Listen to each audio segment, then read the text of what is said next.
Queria que você abrisse sua Bíblia comigo no livro do Jó, capítulo 1. Eu queria falar hoje sobre 3 áreas de ataques que o nosso adversário, que Satanás normalmente usa para atacar as pessoas.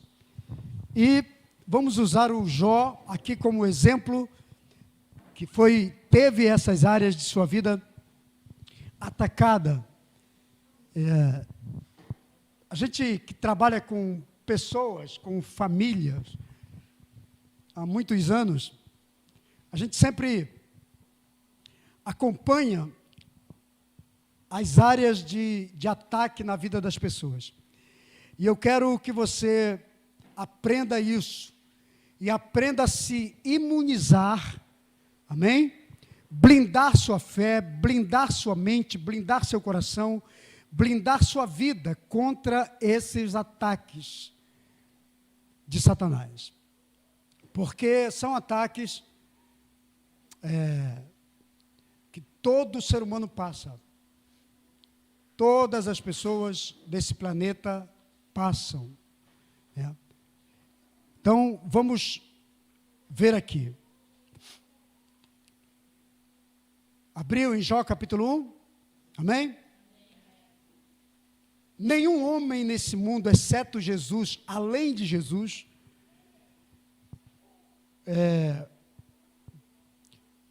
sofreu tanto quanto Jó. Então, Jó, ele foi testado, ele foi atacado nas áreas, sofreu perdas materiais, perdas emocionais, perdas espirituais, quer dizer, espiritual não, mas ele foi atacado na área espiritual, mas ele teve perdas materiais. Então ele teve ataque emocional, ataque familiar, ataque financeiro, e todo ser humano é atacado nessas áreas. Você é atacado emocionalmente, você é atacado espiritualmente, você é atacado financeiramente, tua vida financeira, tua vida material, ela é atacada. Não tem um ser humano nesse planeta que possa dizer, eu nunca fui atacado em determinada área da minha vida. Todos somos. E quero falar hoje, direto mesmo, do capiroto, do capeta. Não quero dar crédito a ele, mas quero denunciar as obras dele, amém? Na vida do ser humano. Porque Satanás não tem outro objetivo nesse mundo, a não ser tentar confundir a mente e a vida de um ser que é semelhante a Deus, feito à imagem e semelhança de Deus, que é você. Não tem mais ninguém feito à imagem e semelhança de Deus. O seu cachorro vai morrer daqui a alguns poucos anos, não é muito, e vai ser enterrado, e nunca mais você vai encontrar o seu cachorro. Mas você é diferente, você vai encontrar você e encontrar o outro igual a você, outro ser igual a você, porque você é um ser tricotômico, você é um espírito que possui uma alma e habita num corpo. Você é um espírito que possui uma alma e habita no corpo. Você entendeu? Diga, eu sou um espírito que possui uma alma e habita no corpo. Então, a sua alma são as suas emoções, seu intelecto, seus desejos, sua vontade, e tudo acaba aqui. É tudo para esse mundo. O seu corpo, que é a sua matéria, acaba-se aqui. Mas o seu espírito transcenderá.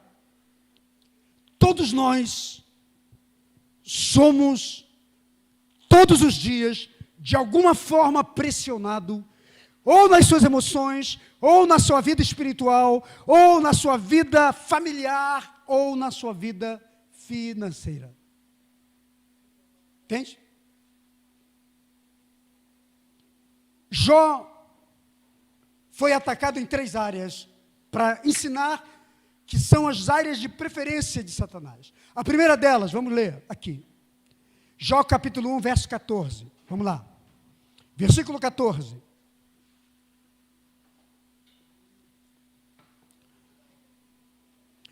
Um mensageiro veio dizer a Jó: os bois estavam arando e os jumentos estavam pastando ali por perto. E os sabeus atacaram e os levaram embora. Mataram a espada os empregados, e eu fui o único que escapou para te trazer a nova, ou para te contar o que aconteceu. 16. Enquanto ele ainda estava falando, chegou outro mensageiro e disse: fogo, fogo de Deus. Fogo de onde? E o fogo não era de Deus. Fogo de Deus caiu do céu e queimou totalmente as ovelhas e os empregados. E eu fui o único que escapou para lhe contar a história. Versículo 17. Enquanto ele ainda falava, chegou outro mensageiro e disse: vieram os caldeus em 3 bandos, atacaram os camelos e os levaram embora, mataram a espada os empregados, e eu fui o único que escapou para lhe contar a boa notícia, que não é nada de boa. Sim? O que você vê aqui? O primeiro ataque foi aonde? Naquilo que Jó tinha. Sim ou não? Então, todo ser é atacado naquilo que tem. O que você tem? O que você tem de melhor foi atacado. A Bíblia diz em João 10:10, Jesus disse: porque Satanás veio, que é uma figura, o ladrão ali é uma figura de Satanás. Ele diz: Satanás veio para roubar, matar e destruir. Mas eu vim para que tenham o quê? Vida, e a tenham em abundância. Então, qual é o caráter do seu adversário? Qual é o caráter do seu inimigo? É roubar, matar e destruir o que você tem. E o que aconteceu com a vida do Jó? A Bíblia diz que quando os filhos de Deus, que são os anjos de Deus, vieram se apresentar diante de Deus, porque os anjos de Deus se apresentam a Deus diariamente. Ouviu? A Bíblia diz que os anjos de Deus são ministros de Deus, que andam pelo mundo. Tem categorias de anjos que estão aqui agora. Tem categoria de anjo que está sentado do seu lado. Tem categoria de anjo que está na sua casa, na sua família, todos os dias. Guarda você, guarda seus filhos, guarda a sua vida. Ouviu? E a Bíblia diz que os anjos vêm prestar relatório diante de Deus das suas ações, por onde andaram, o que fizeram. Por isso que às vezes eu digo que tem gente que não usa o ministério dos anjos. Se você todos os dias orasse a Deus, falasse: Senhor, não ora para anjo, porque o anjo não vai te salvar. Você ora para Deus e diz: Senhor, cadê aquele anjo que é designado para guardar minha casa, minha vida, minha família? Envia ele para mim hoje. Envia ele para me guardar, para estar comigo hoje. Então os anjos se apresentam diante de Deus. E a Bíblia diz que Satanás veio junto e se apresentou também diante de Deus. E depois que todos prestaram seu relatório, Deus pergunta a Lúcifer, a Satanás, e pergunta: de onde você veio, Satanás? Eu vim de rodear a terra e passear por ela. Aí o Senhor diz assim: e você viu lá o meu servo Jó? Ele disse: sim, vi. Pois é, aí Deus coloca o coitado do Jó na conversa, entrou de gaiato, porque era muito justo. Aí o Senhor disse: tu viu lá o meu servo Jó? Vi. Pois é, ninguém é mais íntegro do que ele. Aí Satanás disse: está bem, o Senhor abençoa ele com tudo, dá tantas coisas, da riqueza, da prosperidade, da bênção. Eu quero ver, tirar tudo dele para ver se ele vai ser fiel a ti de novo. Então, aí começa o ataque, aí começa as investidas de Satanás, porque Deus permite que Satanás toque na vida do Jó. Aí você diz assim: mas Deus permite com a minha vida? Não. Às vezes Deus não permite. Mas Satanás é intruso, ele começa a fazer algo contra você, porque ele sabe que se ele investir contra você, você vai reagir. Para cada ação, existe uma. Como é que você reage a perdas? Como é que você reage a ataques? Como é que você reage a determinados confrontos? Como é que você reage àquilo que acontece contigo? Então Jesus disse, Satanás veio para roubar, matar e destruir tudo aquilo que você tem. Então, preste atenção numa coisa. Satanás tem uma empreitada, tem um empreendimento. Ele empreende contra a vida de todo ser humano. Porque ele sabe que uma pessoa que perde tudo, ele sabe que uma pessoa que não tem nada, é capaz de fazer qualquer coisa para alimentar a sua vida. Satanás se alimenta da miséria da humanidade, do ser humano. Cada vez que Satanás vê a sua prosperidade, cada vez que ele vê você prosperando, conquistando, construindo, isso o incomoda. Então, qual é o objetivo de Satanás? É levar o ser humano a perdas de coisas, daquilo que ele tem. Porque uma pessoa que perde tudo é capaz de submeter a qualquer coisa para ter algo para ter.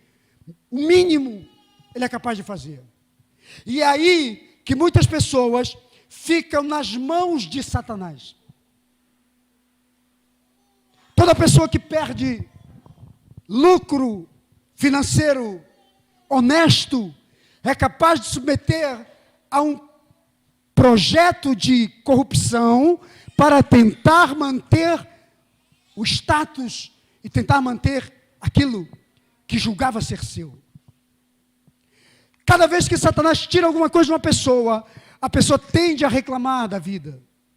Ou ela vai fazer o que é desagradável, ou ela vai cometer erros para manter a sua posição, ou ela vai submeter ao pior tipo de ganho para desonrar a Deus. Mas com isso ela vai estar desonrando a si próprio. E uma das coisas que o inimigo faz é atribuir a Deus as nossas perdas. Um dos mensageiros chegou e disse para Jó, porque foram 3 ataques simultâneos naquilo que Jó tinha. Primeiro foi na agricultura, ele era um grande agricultor, foi em todo o campo, toda a plantação de Jó. Segundo, foi em todas as suas ovelhas, ele era um criador de ovelhas, de bois. O ataque veio e matou todos os bois, levou os bois. E o terceiro ataque foi na sua criação de camelos. O camelo já fala de um outro empreendimento, porque o camelo naquela época eram digamos que um empresário bem-sucedido tinha muitos camelos, porque o camelo era o meio de transporte, todo mundo queria um camelo. Tinha gente que dava de tudo para conseguir comprar um camelo. Imagina você que dá de tudo, trabalha tanto para comprar um carro, e o teu carro não tem seguro, né? E vem um incircunciso qualquer aí, e leva o teu carro. O camelo era o meio de transporte, o camelo, só tinha camelo pessoas abastadas, pessoas muito ricas. Então nós podemos ver que Jó foi atacado em todas as áreas de consistência financeira. Ele foi atacado nos seus bens. Ele foi atacado naquilo que ele tinha, naquilo que ele construiu. Então foram ataques simultâneos na agricultura, na pecuária e no seu grupo empresarial, podemos dizer assim. Jó foi destruído, mas quando um dos mensageiros chega, ele diz, porque desceu fogo do céu. Já viu? Desceu fogo de Deus e consumiu tudo. Uma das características do inimigo em atacar a sua vida é fazer com que você enxergue que o ataque que você está vivendo, aquilo que você está sofrendo, é obra de Deus. Quando não é. Entende? Satanás quer que você atribua a Deus um possível fracasso da sua vida. Satanás quer que você atribua a Deus uma possível derrota na sua vida.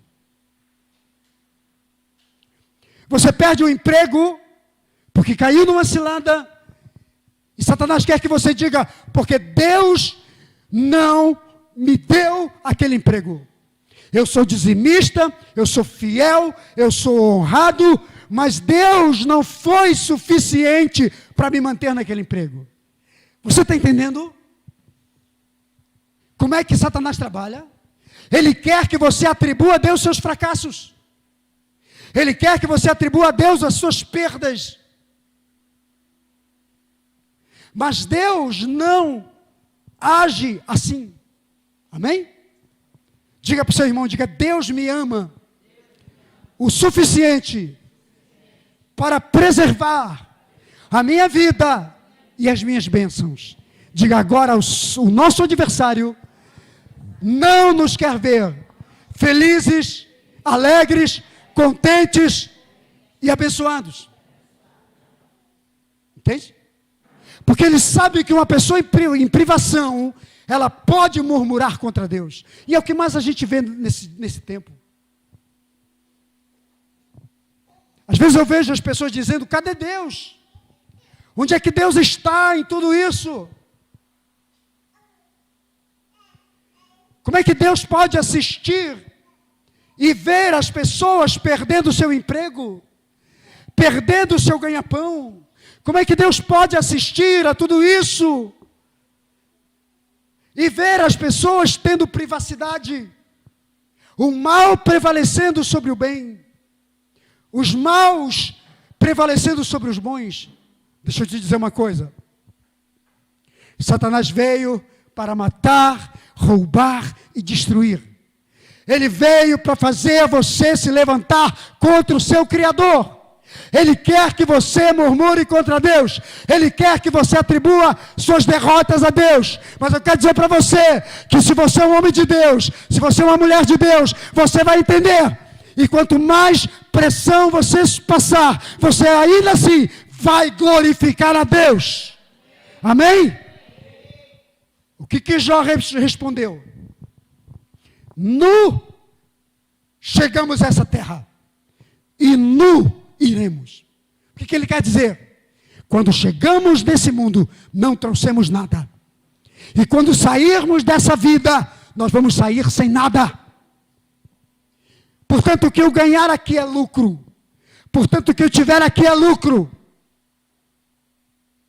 Entende? Quando alguns amigos de Jó chegaram para ele e falaram a sua condição, e acharam e diziam, Jó, tu está ferrado. Jó, eu acho que você pecou. Jó, eu acho que Deus está te castigando. Jó, você precisa rever sua história. Jó, você precisa rever você. Jó disse, eu sei que o meu Redentor vive, e uma hora ele vai se levantar ao meu favor. A única coisa que não pode ser roubada de você é a sua fé, a sua convicção de que Deus está contigo e que Deus está no controle de todas as coisas. O que Jó está dizendo para os seus amigos, cara, pode acontecer o pior, mas uma coisa é certa, Deus ainda está no controle de todas as coisas. Amém? Eu não sei qual é o seu nível de batalha. Eu só sei de uma coisa, a sua fé, a sua convicção não pode ser roubada.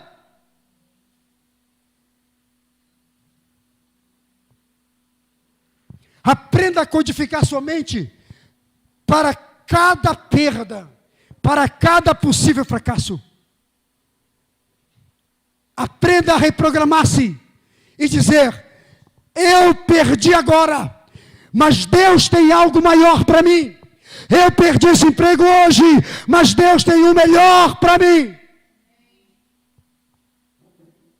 Eu perdi essa oportunidade agora, mas Deus está no controle. Ele sabe o que é melhor. Eu ainda vou glorificar o nome do Senhor e vou olhar para esse possível fracasso e vou dizer: Deus realmente seja louvado, porque Ele sabia o que estava fazendo.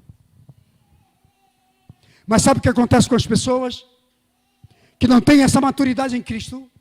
É que elas começam a entrar num processo do jogo de Satanás e começam a blasfemar contra Deus, e começam a murmurar contra Deus, e começam a se desviar, abandona a fé, vai embora da igreja, sai, deixa Deus. Sabe por quê?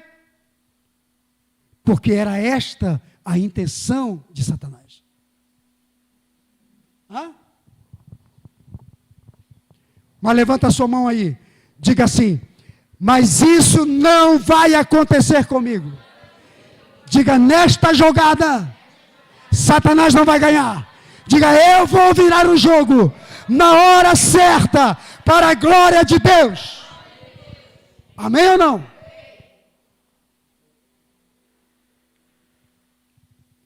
Então cuidado, quando você sofrer qualquer perda, porque você pode estar vivendo uma orquestração maligna contra a sua vida, mas a única coisa que não pode ser tocada em você são as convicções de quem você é em Cristo Jesus e dos direitos que você tem na pessoa de Deus.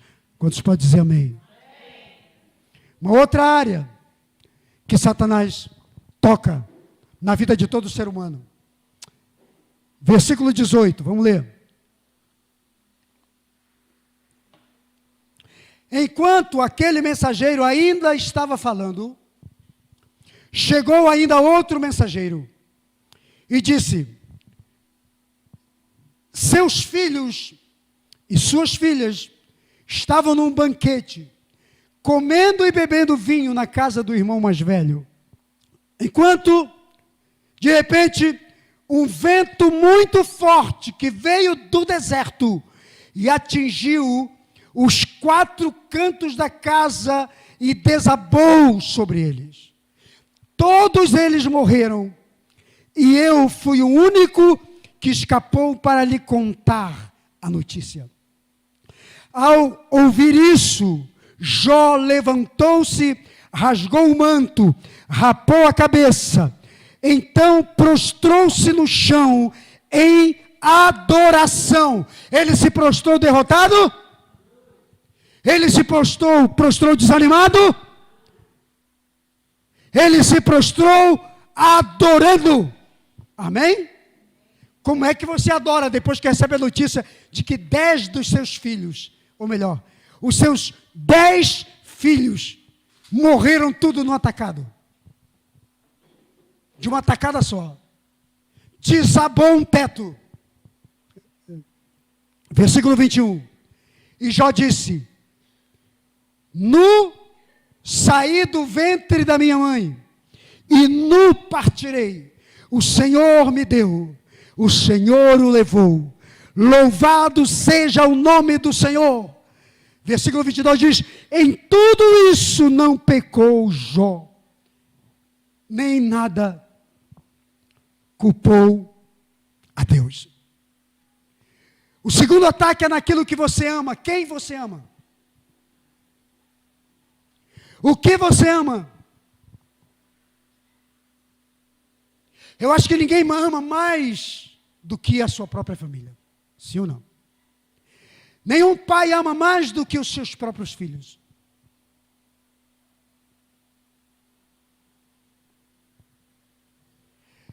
Então o diabo tem tocado naquilo que as pessoas amam.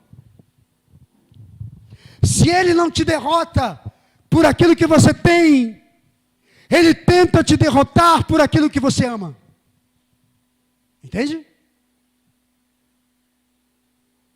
Jó certamente amava seus filhos. Mas tudo que ele queria era arrancar de Jó uma blasfêmia ou uma revolta para dizer: Deus, o Senhor é muito injusto. Deus, o Senhor é muito desonesto. Deus, o Senhor é muito ruim. Deus, o Senhor é muito mau. Deus, o Senhor é punitivo. Deus, o Senhor não é pai. Deus, o Senhor não é amor. Deus, o Senhor não é Deus. O Senhor é um monstro, porque está me punindo. O Senhor me deu filhos, eu amei esses 10 filhos, e o Senhor vem e tira os meus filhos. Era isso que Satanás queria arrancar de Jó. Mas antes, sabe o que ele fez? A Bíblia diz que Jó raspou sua cabeça assim, rasgou seu manto, botou a boca no pó, e foi orar, e foi adorar, e disse: Deus, o Senhor deu, o Senhor tirou, louvado seja o teu nome. O que Jó quer dizer com tudo isso? Jó diz: eu não estou entendendo nada, eu estou sofrendo muito, eu estou com dor, meu coração está sangrando. Eu gostaria de ter outras palavras para dizer, mas eu quero dizer que eu louvo o teu nome, eu adoro o teu nome. Eu não sei o que o Senhor tem, eu só sei de uma coisa: no final eu vou entender por quê. Muitas pessoas não entendem, mas aquilo que você ama é objeto de ataque. Aquilo que você ama, Satanás gosta de tocar. Mas eu vou te dar um segredo para não ser tocado. Isso aqui é um exemplo, nessa palavra que eu estou dando para você. Mas uma das grandes razões pelas quais Satanás toca no que você ama, porque quando toca naquilo que tu ama, pode gerar muitas coisas dentro de você. Primeiro, é aquele sentimento de culpa, que eu chamo de culpa número 1. Qual é a culpa número 1? É eu me culpar.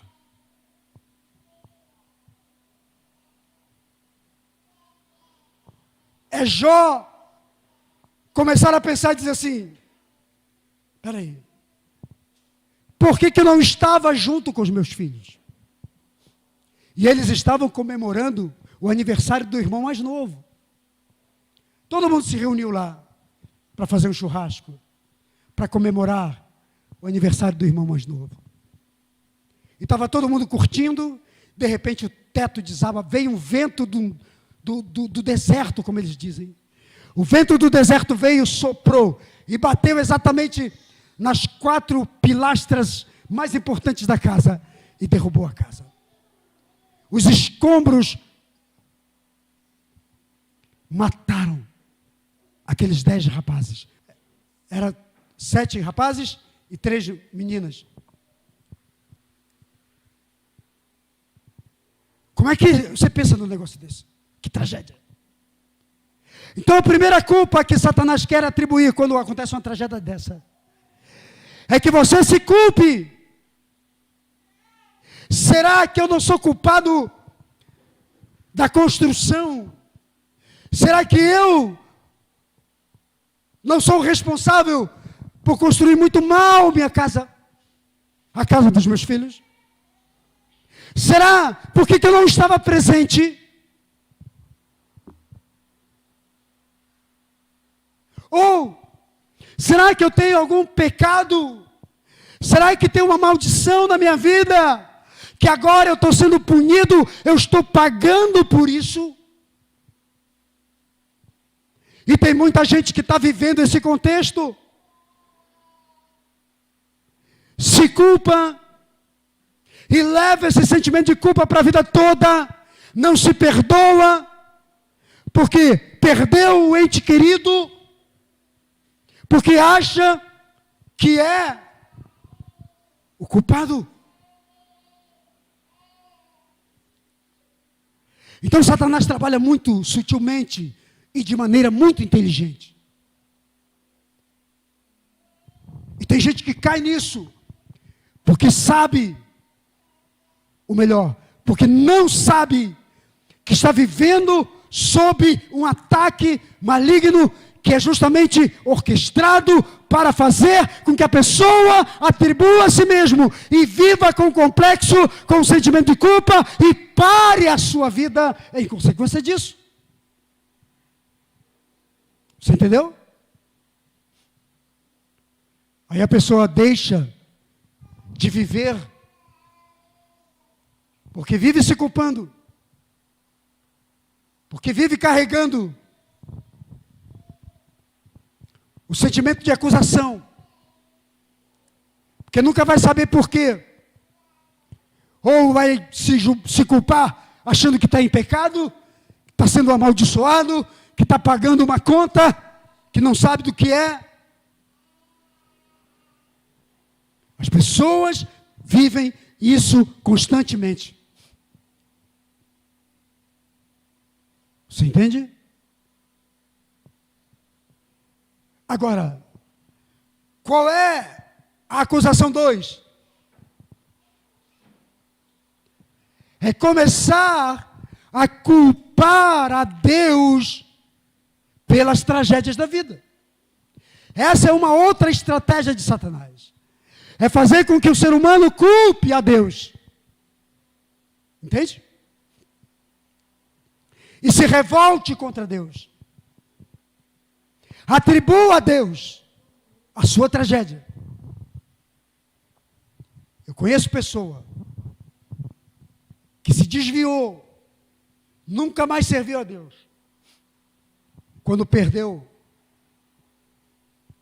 alguém.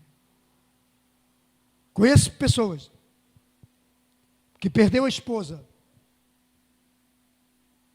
de maneira fatalística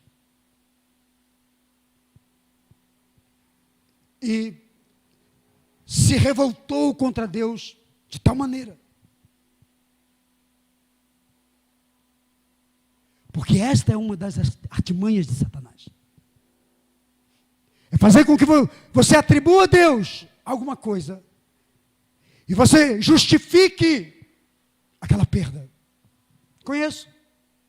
Talvez você conheça alguém assim, que nunca mais foi a mesma pessoa, desde que houve uma perda de um ente querido.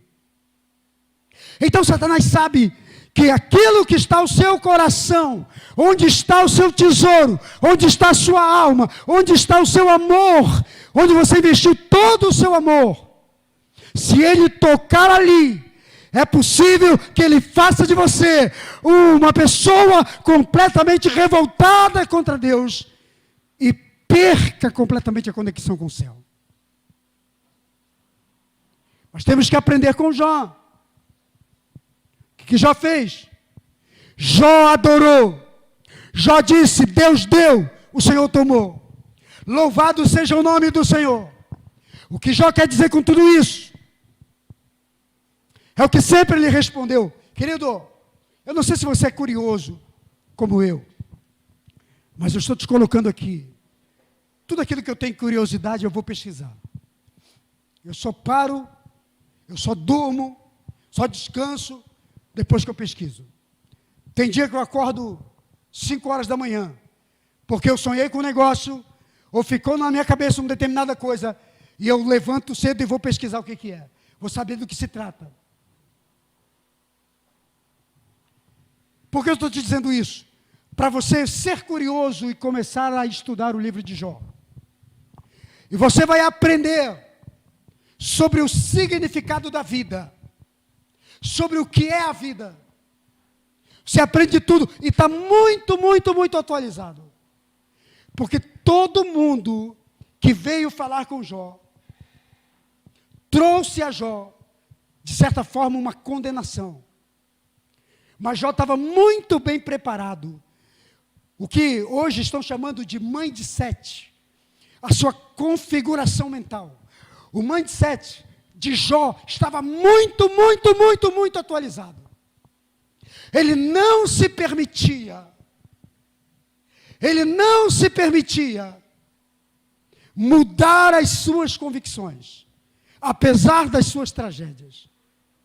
E o livro de mais metáforas sobre a vida está no livro de Jó. Leia. São apenas 42 capítulos. E você lê num dia. Leia. Porque para cada tragédia que acontece com Jó, ele tem uma resposta em Deus. Porque sua mente e sua alma estão codificados em Deus. E é isso que importa. Você passará por tragédias na vida. Ninguém está isento.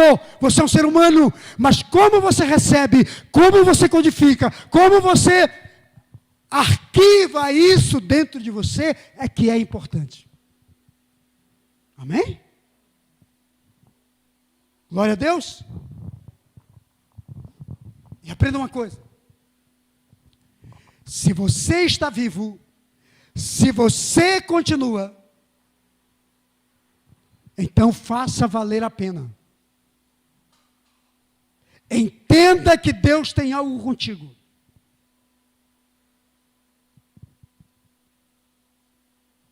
Se 1000 caíram ao teu lado, 10.000 à tua direita, e você não foi atingido, então entenda, Deus tem um plano com a minha vida. Você entendeu?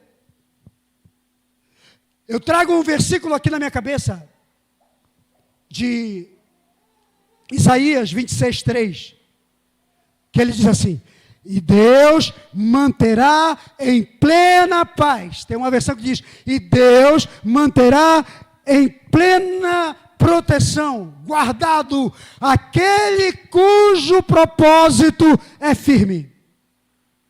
Você tem projetos firmes, você tem propósitos firmes, então deixa eu te dizer uma coisa, Deus manterá você, e tudo o que acontecer com a sua vida, vai acontecer debaixo de uma orquestração de Deus. Por mais que Satanás se levante, ele não toca você, Deus está te guardando.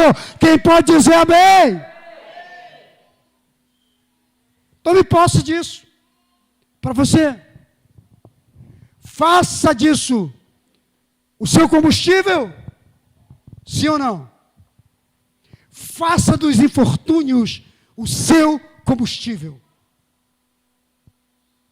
Faça da adversidade o seu combustível para continuar. Lembra que eu ministrei aqui na nossa conferência sobre a lagartixa? Que ela faz dos seus adversários seu alimento? Eu falei do combustível. O que é que te ameaça? Faça disso fortalecimento para você. Use isso como combustível de fé para continuar. Use isso como combustível de adoração, de oração, de vida. Quanto mais ataque o inferno empreender contra você, mais consagrado você se torna, mais santo você se torna, mais adorador você se torna, mais de oração você se torna, porque você não se rende. Diga aí para o seu vizinho, diga: você não pode se render. Diga: em tudo Jó não blasfemou. Diga: Jó não pecou e não culpou a Deus em nada. Entende?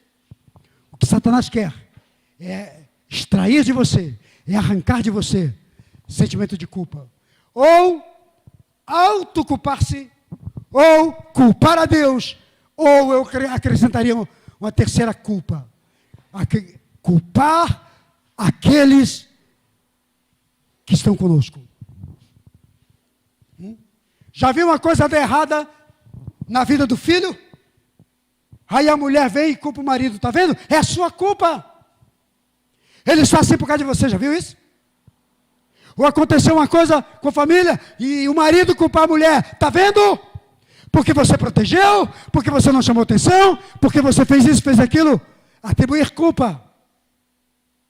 Não. Aprenda uma coisa. Aconteceu. Vamos ressignificar. Vamos fazer uma nova leitura da situação. Vamos trazer para Deus.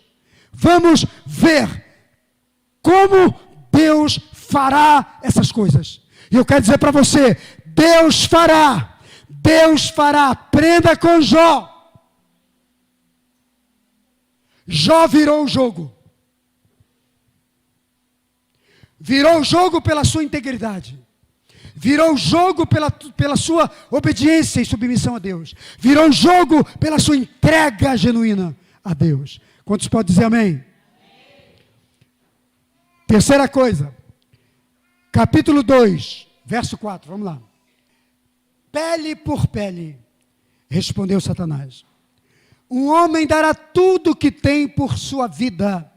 Estende a tua mão e fere a sua carne e os seus ossos, e com certeza ele te amaldiçoará na tua face, Deus.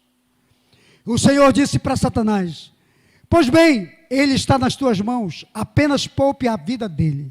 Saiu, pois, Satanás da presença do Senhor e afligiu Jó com feridas terríveis, da sola dos pés ao alto da cabeça.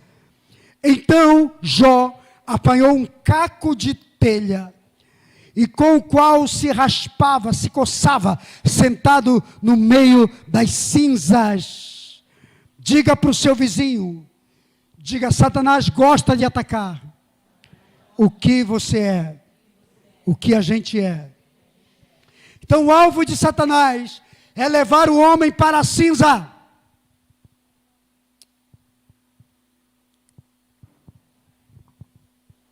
Por isso, o inimigo sempre ataca na saúde das pessoas. Quero te falar sobre saúde. Saúde emocional, saúde espiritual e saúde física.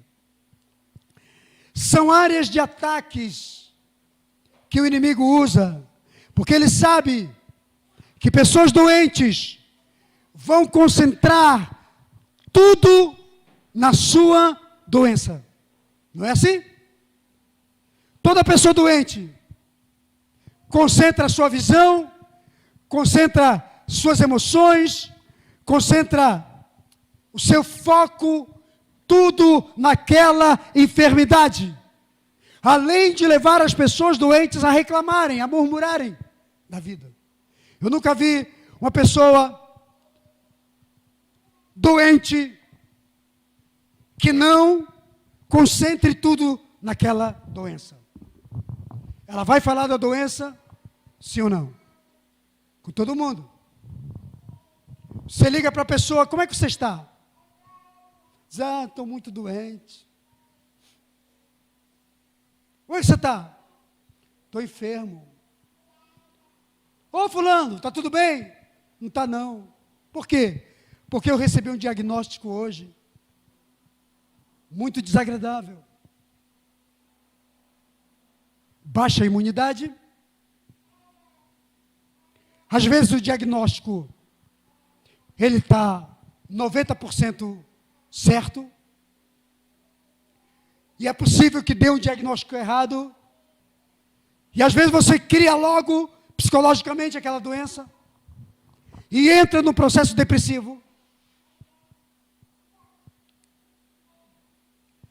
Então o inimigo toca em você, no seu corpo, trazendo doenças, trazendo enfermidade, porque ele sabe que vai parar você.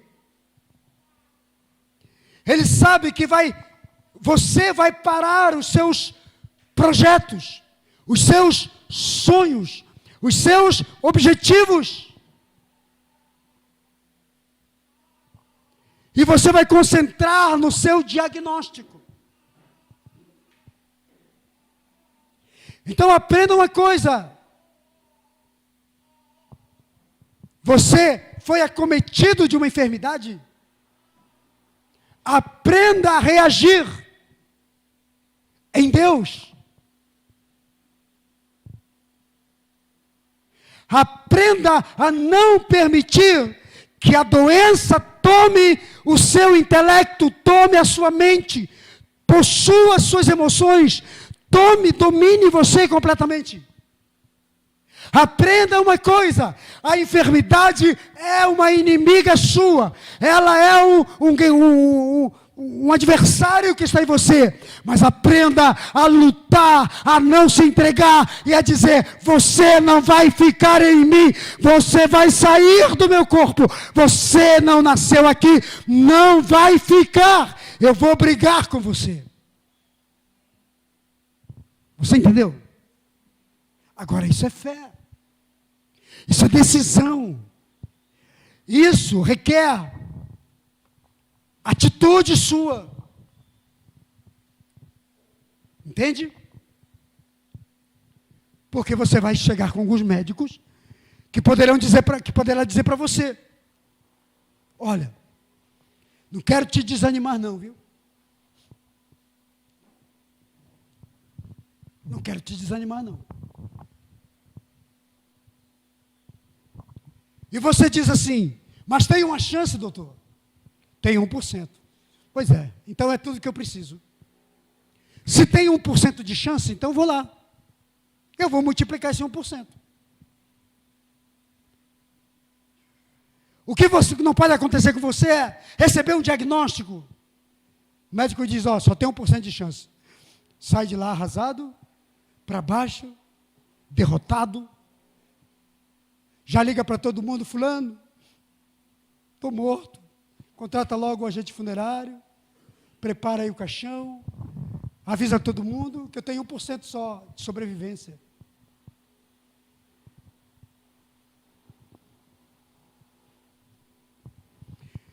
Jó foi tocado. Segundo as pesquisas, dizem que o que Jó teve foi um câncer de pele que consumiu o seu corpo inteiro, da planta dos pés ao alto da cabeça. Que ele sentia muitas dores, ele ia para o meio das cinzas. Jogava cinza nas suas úlceras, na sua ferida. Pegava um caco de telha quebrado para se arranhar, para se coçar. Você imagina o que é isso? Mas uma coisa que Jó entendeu e que eu aprendo aqui, fala para o seu vizinho aí, diga assim: sempre haverá, pelo menos, um caquinho de telha para aliviar você. Mas Deus vai permitir, no meio das suas cinzas, que haja um pequeno pedaço de telha, mas Ele vai te aliviar. Isso é provisão de Deus, é a forma que Deus usa para curar as nossas dores. Amém? Então não se entregue, não se permita vencer, seja por que for. E toda pessoa que está doente, ela perde a aspiração pela vida. Porque quando você está enfermo, você deixa de sonhar. Por mais que você tenha sonhos, mas você deixa de lado. Por mais que você tenha projetos e planos, mas você deixa de lado. Porque agora a sua vida virou uma enfermidade. E você agora se concentra na doença. E era isso que Satanás queria. Quais são os teus sonhos? Você sonha? Você tem projetos?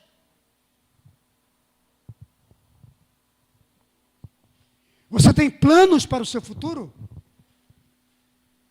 Pois toda pessoa que é acometida de uma enfermidade, ela para seus projetos. E agora ela foca somente a sua doença. Aprenda uma coisa. Aprenda com a ostra. Aprenda a ressignificar as suas feridas.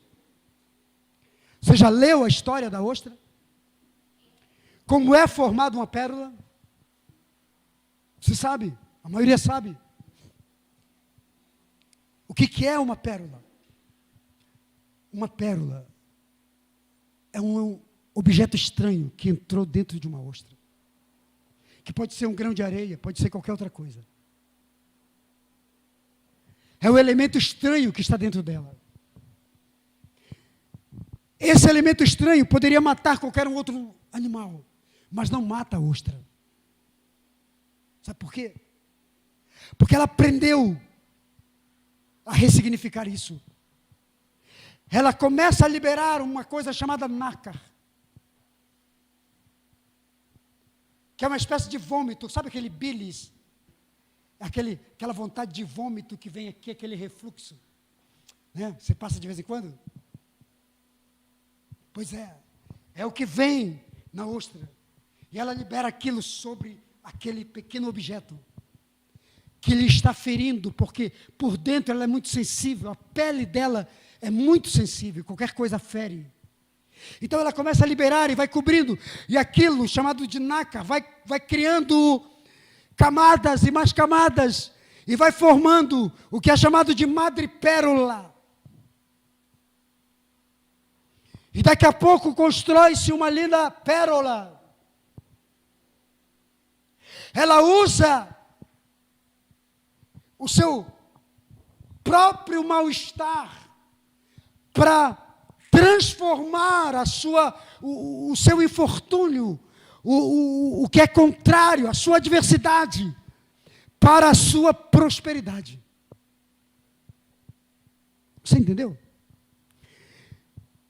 Aprenda uma coisa: você está em Deus, você crê em Deus, tua vida está debaixo da administração de Deus, pois pegue essa enfermidade e diga: você sai pelo poder do nome de Jesus. Se você não sair pelo poder do nome de Jesus, Deus me dará poder e autoridade e unção para viver com você, mas você não vai me matar, me destruir, porque eu vou sobreviver a você, eu vou superar você.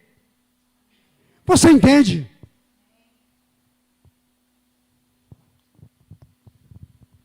Sabe, quando os amigos de Jó chegaram para Jó e falaram da sua situação, em Jó 14, do verso 7 ao 9, quando o amigo de Jó começou a falar das suas feridas, do seu estado, é como se o cidadão, o Bildade, chegasse para Jó e falasse assim: cara, acabou para você. Acabou, amigo. Despede de todo mundo, vamos preparar seu caixão, porque já foi. Daqui você não sai mais não. Você está no pó. Sabe o que Jó respondeu? 14, do verso 7 ao 9. Jó diz assim: há esperança para a árvore seca, plantada em uma terra seca. Mas ao cheiro das águas, essa árvore brotará de novo e voltará a dar frutos. O que Jó está dizendo para o seu amigo? Falou: cara, por mais que eu seja uma árvore seca, você está me vendo como uma árvore seca. Eu não passo de uma árvore seca, de raízes secas, e estou plantado numa terra seca. Esse é o meu estado. Você olha para mim, quando você olha para uma árvore seca, o que você acha? Ela está morta. Quando você olha para uma árvore seca, você diz: ela morreu, ela não tem mais vida, não tem mais como sobreviver. O que Jó está dizendo para os seus amigos: vocês estão me vendo morto. Aos olhos de vocês, eu estou morto. Mas existe esperança para a terra, para a árvore que está seca.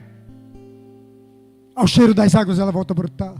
O que Jó está dizendo: cara, eu vou brotar de novo. Eu sou uma terra seca, eu sou uma árvore seca.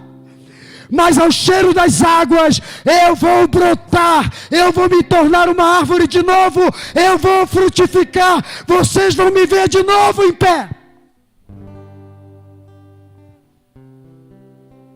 Tenha esse entendimento e esse argumento na sua alma, para que todos aqueles que te viram na derrota, você está entendendo? Para que todos aqueles que te viram na desgraça, que te viram no meio das cinzas, que chegaram para você e falaram: não tem mais jeito, veja-se como uma árvore. Ele diz: as águas vão tocar nas minhas raízes, A Bíblia diz que água é uma simbologia da palavra de Deus. Água é uma simbologia do Espírito Santo de Deus. Água é uma simbologia do renovo de Deus. O que Jó está dizendo, eu vou ser renovado pela palavra, eu vou ser renovado pelo Espírito Santo, eu vou ser renovado pelo renovo de Deus. As pessoas vão te ver levantando de novo. Creia nisso. Tome posse disso para a sua vida. Como é que estão tuas raízes? Estão secas? Como é que você se considera? Uma árvore seca? Pois hoje Deus quer fluir essa palavra na sua vida. Um dos planos de Satanás em tocar no que você é, porque tocar no que você é, tem a ver com a sua vida, tem a ver com o que você nasceu para ser. Fala para a pessoa do seu lado e diga assim: o que você nasceu para ser? Você já descobriu o que você nasceu para ser? Mark Twain dizia que os 2 dias mais importantes da vida do ser humano são: o primeiro é o dia em que ele nasceu, e o segundo é o dia que ele descobriu para que nasceu, que ele descobre o seu propósito. Tocar no que você é tem a ver com o que você nasceu para ser. Quando Satanás toca em nós, ele não quer que você seja o que Deus te programou para ser. Você está entendendo? Porque você vai parar todo o projeto na sua vida em função de uma doença, de uma enfermidade. Você nasceu para ser alguma coisa em Deus, em Cristo Jesus. Seja. Quando você descobre para que você nasceu, não é uma doença que te para, não são perdas que te param. Jó 42, 12, o texto diz: e assim abençoou o Senhor ao último estado de Jó, mais do que o primeiro, pois Jó chegou a ter 14.000 ovelhas, 6.000 camelos, 1.000 juntas de bois, 1.000 jumentas, e Deus deu mais 10 filhos para Jó, 3 filhas e 7 filhos. Deus compensou. Querido, agora tem um segredo. Por que Jó virou o jogo? Jó era íntegro, e ele revela isso nos seus livros. Ele revela a sua integridade no seu livro. Ele revela o seu compromisso. E sabe, Jó virou o jogo porque conhecia o propósito de Deus para a sua vida. Lembra que eu falei? Você já descobriu para que você nasceu? Porque quando você sabe para que você nasceu, nada te para. Diga amém. Por isso ele manteve a sua fé, manteve a sua integridade. Ele sabia para o que ele tinha nascido, que aquilo que ele estava vivendo não iria tirá-lo do projeto de Deus. Deus tem um projeto para a sua vida? Jó virou o jogo porque acreditava que Deus sabia o que estava fazendo, que tudo o que estava acontecendo com ele estava debaixo da administração e do controle de Deus. Jó 42, 2. Olha o que Jó diz. Por isso que eu sei que ele sabia para que ele havia nascido. Ele sabia o propósito de Deus para a sua vida. Bem sei que tudo podes, e que nenhum dos teus planos ou dos teus propósitos pode ser frustrado. Ele sabia que mesmo passando pelo que estava passando, o plano de Deus não podia ser frustrado. Deus planejou sua vida. Você não é acidente de percurso, não. Você existe por um propósito. Mas descubra para que você veio. para que você não encerre a sua vida, para que você não acabe a sua vida vivendo uma história de coadjuvante e nunca vivendo a sua verdadeira história. Viva o que Deus te chamou para ser.